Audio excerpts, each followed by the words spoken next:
And good evening, this is Mark at J-Tech. Thank you for tuning in this evening. This evening we're going to talk about a manual transmission and some of the different power flows through the manual transmission, some of the different parts of the transmission, and basically a rudimentary way of how they work. First thing I'm going to do is explain to you the 4 different shafts that are in a transmission. 3 of them are evident, and the 4th one you really can't see, but I'm going to point them out. Shaft on the right hand side or left hand side for me is the input shaft. This shaft is always turning when the clutch is engaged. All right, it in turn is linked to the counter shaft, or the lay shaft is what they call it in official terms. And the lay shaft is always turning, as you can see. Even if you hold the output, the lay shaft or counter shaft will always turn. The output shaft that I have a hold of here on the right or your left is the shaft that actually physically connects to the drive line from this point back. Now, in between the input and the output shaft is what they call the main shaft, which is held in place by bearings on 2 ends. One is bearing inside of the input shaft, and the other is bearing that's inside the main shaft that the output shaft engages, and it's caged by a bearing in the plate, the mid plate of the transmission. Okay, so all these things are working together like this at one time. Now, the one thing you'll notice is on the counter shaft and the input shaft, these 2 gears are always engaged. For any gear that you're in, they're always engaged. But this set of gears also has a dual purpose, and I'll show that to you in a moment as we get to that point. Okay, the first thing I want to do is to point out that you can see the different sizes in gears from here to here to here to here. As a general rule of thumb, first gear always has the largest gear on the main shaft and the smallest gear on the counter shaft. Okay, in order to get to first gear, you have what you call a Bach ring and a synchronizer. And what you'll do is when you have the clutch pressed in, this Bach ring actually engages a bevel on the synchronizer, and it slows one shaft down and speeds one shaft up. And what it does is you push it backwards, and it engages now the first gear. As you can see, now first gear will turn everything in its line. First gear is the gear that will always give you the most torque, always. It's the most torque but the least speed. And what the flow for first gear will come from the clutch assembly, which sets out here, which engages the clutch disc, engages the splines on the input shaft. It comes through, it goes to the first gear in line, and goes down to the counter shaft and comes across, goes back through the small gear on the counter shaft and back up through the large gear for first gear, and then it goes out to out of the transmission for drive purposes to the final drive assembly. Okay, and like I said again, once the power has run from the top gear to the first gear in the counter shaft now is the shaft that's doing all the work, and which is what they call the drive gear, and the first gear would be what they call the driven gear.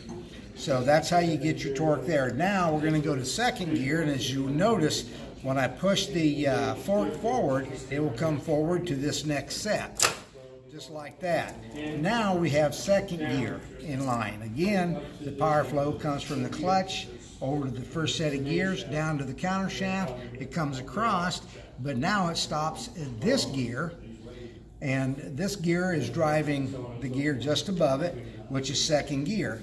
And then again it goes out the tail shaft of the transmission to the final drive. And then say you want to go to third gear, you can kick this back out of second, all this being done with the clutch pushed in, and then you're going to shift over here and you're going to pull this into third gear. Now the synchro has been engaged for third gear. Power flow again comes in, it goes down across the input gear to the counter shaft comes over and it stops at this point, and now comes up to third gear, which then goes out the tail shaft. And fourth gear is the same thing. You push it forward, it goes in. And now the unique thing about fourth gear is these two gears are still engaged, but yet now this gear actually becomes fourth gear. And the power comes in from the clutch, it goes into here, but it goes straight through the transmission and out the tail shaft, because now we're at a 1-to-1 ratio. And fourth gear is always going to be a 1-to-1 ratio, or in that ballpark. This is a 5-speed transmission, so now we're going to kick it out of fourth gear, and we're going to go into fifth gear. The power flow is going to come in. Once again, it'll come down here. It'll go through the counter shaft. The counter shaft goes through the mid plate and comes over. This is fifth gear. All right, we're going to kick in fifth gear. All this being done at the shifter, of course. We kick in fifth gear, and the unique thing about fifth gear that you'll see is it's actually the largest gear of the two. And fifth gear throws you in an overdrive situation of anywhere from 1.80 to 1.87 and out. So in other words, the small gear is turning faster than the large gear at any given time. All right, and now we have several other things to point out. We have our reverse gear, which is a different shift fork. And on the reverse gear, I'm going to turn this around so you can see it, you have what they call an idler. This idler does nothing but sets in here until it's needed. Okay, and when you go into reverse, you're going to take this fork and you're going to push this in. And what happens when you go into reverse, the power flow comes in, goes down to the counter shaft, comes across, all the way over, past the mid plate, and through from this gear in the front to the idler gear, and then to the gear on the back of the transmission and straight out. Okay, and if you're wondering, and you notice that if I turn the input shaft, say clockwise, you're going to have the same clockwise motion out here, and that's being done because of this third gear. If you have two gears, for general rule of thumb, they will run opposite directions. But if you engage a third gear, it will run the same direction. It doesn't change the gear ratio, but it does change the direction the gear runs, or the output shaft runs, and that's what your reverse is. Okay, so we'll kick that back out, and just a couple other things I'll point out to you real quick if I can get this crazy thing back. These are shift forks that we've been moving our synchro with. These are the shift rails that the forks are physically bolted to. You may have noticed that the gears have different shapes. Well, the beveled gears, or the spiral gears, are done like that in order to keep transmission noise down, or to a minimum. And you'll notice on the reverse gear that they are a straight cut, or what do they call it? Spiral cut. Spur gear, I apologize. With the spur gear, that's why when you're in reverse, you hear that howl, or that whine, if you will, when you're in reverse and you're backing up any substantial speed. It's because of this straight gear. That's what gives it that whine. And other than that, we have different bearings. We have our caged roller bearing.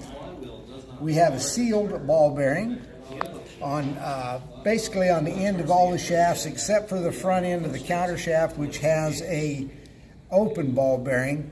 But for the most part, all the bearings are in for the purpose of holding or supporting the shafts and taking on the torsional load, as well as the